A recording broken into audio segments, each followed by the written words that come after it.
આજે સવારમાં રેડી થઈને અમે લોકો જઈએ છીએ એક હલ્દી ફંક્શનમાં. બહુ જ લેટ થઈ ગયું છે, તો પપ્પા ગાડી લેવા ગયા છે ને હું દાદર પર બેસીને જ હીલ્સ પહેરું છું અને ઇયરિંગ્સ પણ. અમે લોકો આજે ટ્રિપલ સીટ જવાના છે. હલ્દી લાગી ગઈ છે અને ગણેશ પૂજા પણ થઈ ગઈ છે. પછી આ એક રસમ હોય છે જેમાં ઢોલની પૂજા કરવાની હોય છે, તો મમ્મી પણ એ પૂજા કરે છે. પછી બહુ જ ભૂખ લાગી હતી તો જમીને અમે લોકો આવી ગયા ઘરે. પછી મારે મારી ગાડી સર્વિસમાં આપવાની હતી તો હું જાઉં છું. અને હવે આ હેલ્મેટ તો બહુ જ જરૂરી થઈ ગયું છે. બધું ભૂલી જવાય પણ હેલ્મેટ નહીં, કેમ કે ફર્સ્ટ ડે જ મેં ₹500ની પેનલ્ટી ભરી છે.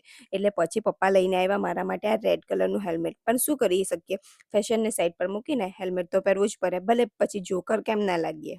પછી હું આવી ગઈ શોપિંગ કરવા, મારે પેન્ટ લેવાની છે એટલે. અને આટલી બધી પેન્ટ ટ્રાય કર્યા પછી ફાઇનલી 4 પેન્ટ મને ગમી. જે લાસ્ટ 4 પેન્ટ છે એ મેં લઈ લીધી. અને શોપિંગ કર્યા પછી મારા ફેસની સ્માઇલ તો જુઓ, કેટલી ખુશ છું. બિકોઝ છોકરીઓને એવું જ હોય કે જે જોઈતું એ મળી જાય એટલે એ લોકો ખુશ.